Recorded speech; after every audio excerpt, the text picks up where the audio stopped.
Hello again, everyone, and thank you so much for joining us once again for Sunday's edition of Alaska Weather. I'm Dave Percy, a meteorologist with the National Weather Service, and I'll be hosting today's show. Up first, we've got no watches, no warnings, and no advisories out anywhere in the state for tonight and tomorrow.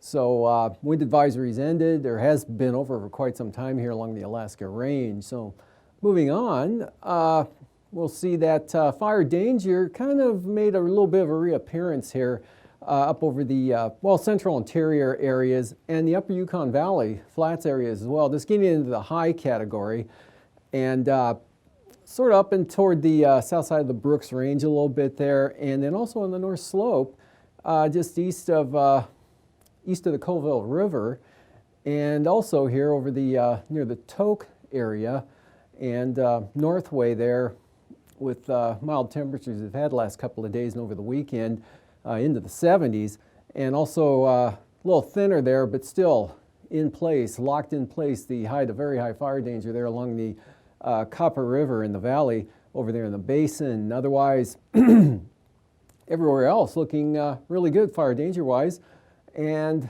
not expected to really expand much, except eastern interior will stay dry here for the next several days. That big area of high pressure keeps the moisture out to the west. So actually these areas may increase a little bit over the next couple of days, not only the upper Yukon Valley and the upper Tanana Valley, especially toward Northway and Tok, and I don't know, probably holding a stationary status quo for the Copper River Basin. Satellite imagery today showing moisture with a low pressure area that's weakening as it tracks northward there across the Seward Peninsula. And about, 0.2 of an inch of rain, I believe, fell at Nome.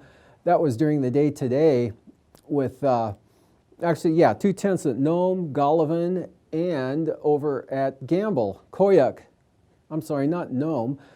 Golovin, Koyuk, and Gamble all had 0.2 of an inch of precipitation today, just under 1/4 of an inch there. And heading southward here, a little heavier with this next batch coming up, or the kind of an inflection point here along the frontal boundary there. And Cape Newenham had 1/2 an inch of rain, 54 to be exact. And then on over toward, Kilbrook had 1/3 of an inch. So really not all that heavy, but definitely wetting to possibly soaking rains in areas here, and lesser amounts out over the eastern Aleutians with this batch of clouds as well as the Pribilofs. Otherwise, kind of a partly to mostly day here. Some lingering showers along that old boundary from yesterday that stalled as it pushed up. You can see the clearing area over here in northwest Canada, as well as the Panhandle up into the Northway area, eastern Copper River Basin. That's associated with that big upper level ridge and the warm air aloft. And this little streak of high-level clouds is all that's left of that front that came through yesterday, or tried to push through, that brought the rain earlier in the day, say to Anchorage and other areas of the Kenai Peninsula. And that just kind of dying in place there, but the showers don't look like they're going to completely end altogether, although they've tapered off quite a bit with Independence Mine had about 1/10 of an inch today, and that's the heaviest amount. Everywhere else had just a few hundreds. For example, Seward, 2/100 of an inch, and 1 or 2 hundredths up around Talkeetna and those areas there. But actually it may hold through tomorrow, kind of a partly to mostly with a chance of kind of day coming up here for the Kenai Peninsula and the Matanuska-Susitna Valley. Otherwise out here to the west, winds gusting to 45 miles an hour, 46 miles an hour at Cape Newenham.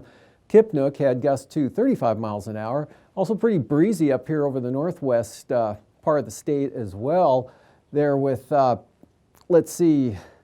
gusts 35 miles an hour, or I'm sorry, at 25 miles an hour Kipnook, not 35, and 46 at Cape Newenham. Cold Bay also had winds gusting to 35 miles an hour at times today, but up along the north side of the Seward Peninsula, both Buckland and Deering had winds gusting to 35 miles an hour associated with that other low that's tracking northward and slowly weakening. And you can see this frontal boundary starting to feel the effects of the stationary high there over northwest Canada as it's starting to look a little more ragged as it pushes eastward. And again, most of the moisture will be sliding northward. Today, rain starting to push in toward the west side and southwest side of Kodiak Island. Otherwise, a little bit of sunshine, a little bit of clouds, and then the lingering showers along this weak trough here across western Prince William Sound up to the valley, Susitna Valley, Denali Park area. High pressure, mostly sunny skies, and mild temperatures, 60s, 70s again over the Panhandle, as well as up over the eastern Copper River Basin and eastern interior areas. Rain shifting northward there. Wettest conditions, which wasn't all that much on the western Arctic coast. Dry to the east with some clearing in areas of the north slope, even out towards Dead Horse. And possibly, well, not Barter Island, they're in the clouds there, but eastern stretch there could add a few sun breaks this afternoon. You can see some breaks here behind this trough may move into the Pribilof Islands in the next couple of hours with weak high pressure back to the west. This storm is going to stay to the south, as we'll see that slides eastward tonight. And kind of some leftover moisture from this system and maybe some of this circulating up. That's going to keep it a little unsettled and damp over the central eastern Aleutians, but whatever falls will be light and winds won't be a factor at all. High pressure a little more well developed there back to the west. And this front, it's kind of several bands coming in, maybe 2 or 3 surges of moisture. The main front roughly in this position tonight with the periods of rain, fog along the frontal boundary and an advanced Kodiak Island. And again, those lingering showers here over the western Prince William Sound area, possibly up to Girdwood and into the Talkeetna Mountains. But that precipitation will be light. It stays dry here over the eastern interior from the Arctic coast right on down to Dixon Entrance. And mostly cloudy, areas of light rain here and showers up over the northwest interior, especially probably the persistent rain will be on the southern slopes of the Western Brooks Range. And the Panhandle, as I just said, will stay dry, and that also continues through tomorrow. Just threw a few clouds in there to keep it interesting, but mostly sunny day, much like Monday will be much like the weekend, and really no change here over the eastern interior. You can see the initial push of moisture here really washes out, just like the one today did, but that's going to keep some shower threats in southern Cook Inlet and the southern Kenai Peninsula. And these showers over Prince William Sound really don't completely end. And also up over the northwest, Kobuk Valley on out towards Selawik, maybe up to Red Dog, possibly some showers. Same thing to the western Arctic coast, very light, a little unsettled for the Pribilofs with a very weak trough there. High pressure behind that, could see some clearing there for the central Aleutians. And then the next big storm probably will bring small craft advisory winds at least by late tomorrow afternoon. We'll see on Tuesday that pushes into the northwest Bering down to 970 millibars. Pretty good pressure field with that now.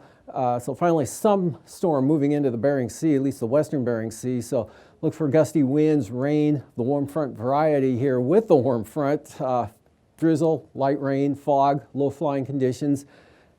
On out to Shimianatu. High pressure shifts eastward here, but not too strong, pretty weak. A stronger storm here. That one actually cranks up here as it pulls eastward. Then we have kind of a remnants of an upper level trough. They'll keep it mostly cloudy, kind of showery, maybe some areas of light rain here. Actually Prince William Sound right up to the northwest. And now some clouds and moisture finally getting into the eastern interior, but not the southeast coast. That high starting to shift off a little bit now, but not enough to make much of a change for the Panhandle. Lows for tonight, mid-30s to mid-40s over the eastern interior and up along the Arctic coast, lower to mid-40s. 45 to 50 here in the southwest, near 50 for the Alaska Peninsula and the Aleutians, as well as the Panhandle. Highs for tomorrow, 65 to 73 or 4 or 5 for the southeast coast. Same thing here over the eastern interior. Highs from Eagle on down to North Wayne Toke, probably 70 to 75. 65 to 72 Copper River Basin. Really nice day for the central Tanana Valley and greater Fairbanks area. And lows about the same on Tuesday morning that they will be Monday morning. So highs, a little cooler now, lower to mid 60s eastern interior and still near 70 in the Panhandle. And now, aviation weather around Alaska. First line weather graphic here for tomorrow morning. IFR, western half of the Brooks Range on the southern slopes, north slope on out to the central eastern Arctic coast looks VFR.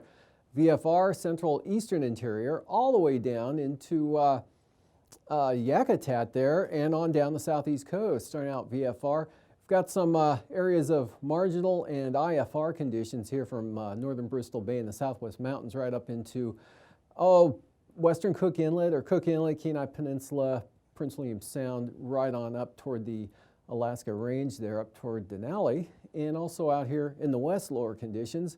Bering Sea, mostly marginal with some patchy areas of IFR.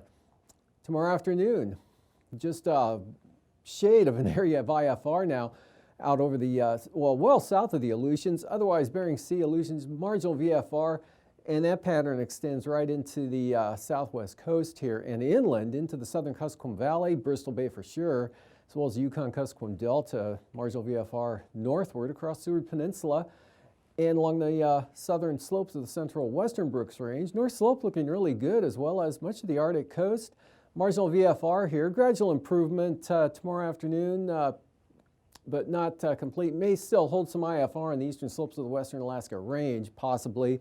Otherwise, marginal VFR south central Alaska, VFR Copper River Basin and the Panhandle, central and eastern interior. And for Tuesday morning, back to the IFR, southern slopes of the western Brooks Range, but not quite as widespread. Marginal VFR extending farther to the east, central eastern interior still holding VFR. And of course, the farther east you get, definitely the less cloudiness you'll see with that big upper ridge holding over the Northwest Territories. And still moisture here. Possible IFR on the western Prince William Sound and then up along the western Alaska Range. Marginal VFR out over the Aleutians and then increasing IFR farther to the west there, and that actually beginning to move on into AKwx. We'll see for the afternoon. Not much change there. Generally IFR there for AKwx and then out to the west. Marginal VFR up to the southwest coast, kind of breaking up here over the southwest interior into the afternoon. East side here. VFR, east of the Alaska Range, Copper River Basin, Madanuska-Susitna Valley, Kenai Peninsula, Kodiak looking good, VFR, although there will be clouds around, and also for the southeast coast and the north slope of the Arctic coast, mostly VFR. And for Anaktuvik and Adigan, both marginal tomorrow, the way it looks at this point in time. And for Lake Clark and Merrill, marginal VFR. Lowest conditions still holding on that west or eastern approach and maybe a little better to the west. Same pattern for rainy, call it marginal, kind of a toss up there. I don't think IFR will be too much of a problem except possibly in the morning on the eastern entrance. And for windy, marginal VFR. Isabel starting out marginal, becoming VFR, and Mentesta will be VFR the entire day. And for Tanita, marginal, becoming VFR. Portage, IFR. Slowly becoming marginal, hopefully by mid-afternoon, and Chilkoot and White, VFR. Freezing levels here, 10,000 feet, matching up with the upper level ridge now that's parked and set up over the Northwest Territories, sloping down to about 6,000 feet here, central interior on out into the northern Bering Sea, or much of the Bering Sea, and about 4,000 there way out to the southwest. And for icing, got kind of surges coming eastward here and then dissipating. Got a batch here, it's doing much the same thing that the one today is, this sort of dissipating out as it stalls here over the Kenai Peninsula back to the northwest there. Another batch coming in, a little more widespread, but just very isolated areas of considerable moderate rime icing of about 6,000 feet now here for Bristol Bay to the Alaska Peninsula, Yukon-Kuskokwim Delta. Jet stream, upper level low associated with that next batch, right about in this position, near or just southwest of Nunivak Island. Southerly flow, 50 to 70 knots, mostly through the central interior, up and over this tremendous ridge of high pressure over northwest Canada. and then some ridging trying to reestablish itself out over the western Aleutians to a certain degree. But 35-knot winds coming up with that big storm over Kamchatka Peninsula, ridging a little east of the western Aleutians there, and a trough lifting northward here probably by tomorrow evening. And let's jump into turbulence, just some light to isolated moderate chop for the western Aleutians. And after the break, I'll be back with a look at the marine forecast. Just as the sun is part of weather on Earth, it also affects weather in space. The sun creates solar wind by steadily releasing a flow of plasma particles in all directions around it. Sometimes the sun gives off a flash of light and X-rays. This is known as a solar flare. When massive bursts of particles explode into space, we call it a coronal mass ejection, or CME. When a CME is directed toward Earth, it hits the magnetosphere, the magnetic field around our planet that protects us. If the storm is large, we may even get to enjoy a light display in the sky called the auroras.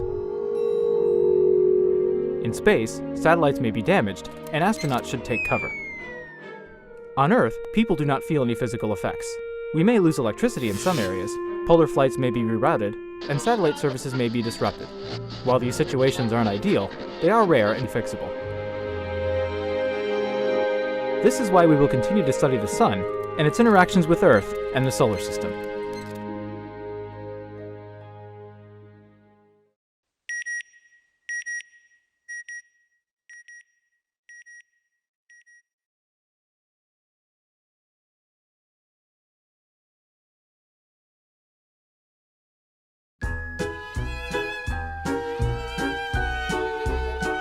Longing for more space, open skies, and exotic travel? Then look up, about 30 to 600 miles straight up at the ionosphere, Earth's interface to space. Nestled far above the clouds but below outer space, this little understood destination invites you to explore its many features. Experience both the weather from Earth and the weather from space. Marvel at the ballet of radio waves and navigation signals, like GPS, leaping through this particle paradise. Sit back, relax, and take in the aurora, some satellites, and the International Space Station as they sail by. And you'll want your camera handy for one of the region's signature features, bright and colorful air glow. This daily show is made possible by the ionosphere's own swirling charged particles, because that's what the ionosphere is. It's all charged particles. During the day, enjoy the sea of particles, freshly energized by the sun. As the sun sets, this particle party relaxes and the air glow thins. Our quieter nightlife lets you gaze into clearer skies. The ionosphere is in constant motion, an amazing effect of space weather. Don't miss when solar storms rain down. The storm separates the particles even more, making this colorful region delightfully more dense in some places and stunningly sparse in others. And don't forget about storms from Earth below. Your weather from back home also stirs up this one-of-a-kind destination. Experience the unique beauty of every season, as changes in Earth's atmosphere, daily and annually, can create pressure waves, changing the ionosphere's shape and density. Venture to the equator, where our particles are packed in lush and thick. Cruise along a magnetic field line and see how the ionosphere's charged material also interacts with Earth's own magnetic field. Don't miss the superhighway of particles zipping out to space and back down to the planet. This unpredictable parade of charged particles can help you unplug and unwind. This is because the crowd of particles can garble the radio and satellite communications from home. The ionosphere welcomes you to discover more about this little-known region. After all, once you've explored this interface to space, who knows how much farther you'll be able to go.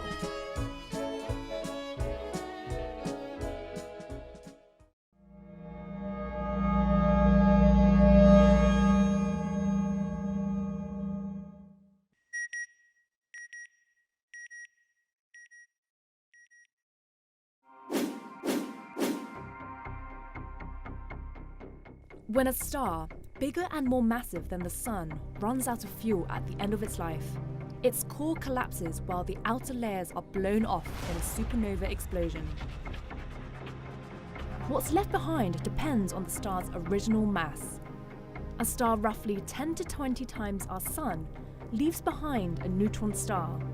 A more massive star becomes a black hole.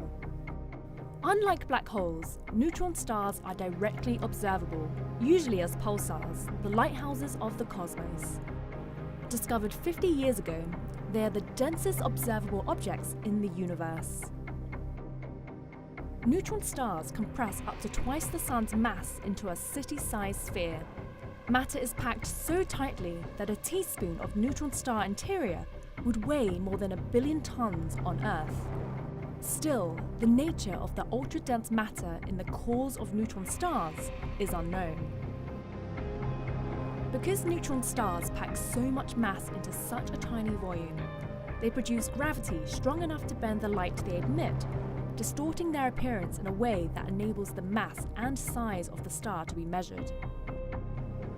Scientists cannot reproduce the extreme conditions in and around neutron stars on Earth. They must look into the galaxy to answer decades-old questions about extreme matter and gravity. NASA's Neutron Star Interior Composition Explorer mission, or NISA, will make X-ray observations of neutron stars from its perch on the International Space Station. It will give astronomers more insight into these mysterious objects, helping determine what is under their surface. A multi-purpose mission, NISA includes a technology demonstration called Sextant. It will analyze NISA's observations to validate the use of rapidly rotating neutron stars as navigation beacons for travel in deep space throughout the solar system and beyond.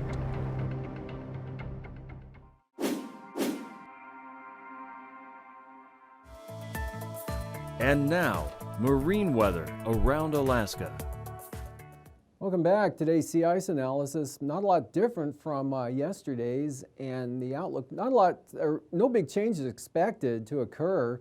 And even if they did, it'd be so far up to the north, wouldn't even affect the area along and off the Arctic coast here. But we'll keep watch on it with all the cruise ships heading up and milling around out there. That there seem to be increasing here. Anyway, moving on to the coastal water forecast. Northwest 20 knots here for the outer coastline. Seas running 6 to 7 feet. West 15 extreme north coast. And north winds for the inside waters. Lynn Canal, Stevens Passage, Clarence Strait at 10 knots with slight seas. And kind of a more light variable pattern here for Tuesday for the central and southern inside waters, but Lynn Canal, southeast 15, northwest 15 on the south coast, seas 6 feet. Variable 10 on the north coast there with seas at about 6 feet as well. Cook Inlet, north of the Forelands, south 10 tomorrow, seas 2 feet. South of the Forelands, southeast 15, south 20 for Kamishak Bay. South winds of 15 there at for the Barren Islands, veer to southwest at 15 for the western North Gulf Coast and become west 15 for the eastern North Gulf Coast. Prince William Sound, no problems. Southwest 15, seas 3 feet. Swinging around to the northeast, but only at 10 knots, so kind of probably a variable wind at 10 would cover it as well with 2-foot seas there for Prince William Sound. Also northeast at 10 for the eastern North Gulf Coast. Southeast at 10 for the west side and Barren Islands. Cook Inlet and Kamishak Bay look for northeast winds tomorrow at 10 knots with seas 2 feet in Cook Inlet to 4 feet for the Barrens. Kodiak Island, southwest winds 20 knots, seas 6 to 7 feet, and southwest 20 from Sitkinak to Cape Sarachef with 8 to 10 foot seas here, Pacific side of the peninsula. Bering Sea side, southwest 15, and that blows right up and across Bristol Bay. Outlook for Tuesday, west 10 to 15 knots, Bristol Bay here and the Bering Sea side of the peninsula. Pacific side, Sitkinak to Castle Cape, north at 15, Castle Cape to Cape Sarachef here. Northwest 15, seas 6 feet. Kodiak Island, northeast at 15 with 6-foot seas, but Shelikof Strait will be in the westerly breeze at 10. And for the Fox Islands, west-southwest 10 to 15 knots with 4 to 10-foot seas. Pretty light here for the central Aleutians, that high pressure area shifting eastward there. back to about Amchitka Island, so west at 10, seas 3 to 7 feet. And then 30-knot winds coming into the far western Aleutians, keep it under gale force. Probably will go gale tomorrow night, but tomorrow afternoon coming up to 30 knots. That'll be west of Kiska Island. And then we got gales for Tuesday, southwest 35 knots here for the western Aleutians. 30-knot winds advance eastward. Gosh, all the way to almost to Unmak Island, definitely for Adak and Atka, south 30, seas 9 to 10 feet. And Fox Islands, Unalaska Island, west southwest at 20, and then the small current advisory is moving into Unmak Island. Southwest coast, southwest 10 to 15 knots, and the seas for 4 feet. Southwest 10 to 15 for the Pribilof St. Matthew Island with 4-foot seas. Light southeast winds for St. Lawrence Island and about 15 knots for Norton Sound. Next day, Tuesday, southwest 10 for Norton Sound, 15 knots St. Lawrence Island. South 15 there along the Yukon Delta coast, and southeast 35, so the gales advance to St. Lawrence Island in toward the northern Bering Sea and northeast. And Pribilof's also coming up. Small current advisory, south winds increasing to 25, seas building to 8 feet. Otherwise, light southwest breeze for the Kuskokwim Delta coastline. And for the central and eastern Beaufort Sea coast tomorrow, southwest 15, except extreme eastern area here, down to 10 knots. Southwest 15 on the west side. Wales to Cape Beaufort, south winds 10 knots. Those become east-southeast at 10 here for from Wales up the actually to the central coast, and east winds from the central coast over to Demarcation Point, where they actually become a little more northeast, but only 10 knots, seas down to 2 feet or less. For tonight, again, several surges of moisture coming in. I just drew the main frontal boundary roughly, and then another surge back here, but one kind of slips on up and links up with whatever showers are left from that original band of moisture. And then kind of cloudy and damp up over the northwest interior area, especially the southern slopes of the Western Brooks Range. Dry, eastern interior, dry in the Panhandle. These forecasts are for planning purposes only. Call 1-800-WX-BRIEF for a formal pre-flight briefing. Always file a flight plan before you go flying. The U.S. Coast Guard Auxiliary urges you to leave a float plan with a friend or the harbor master before you go boating.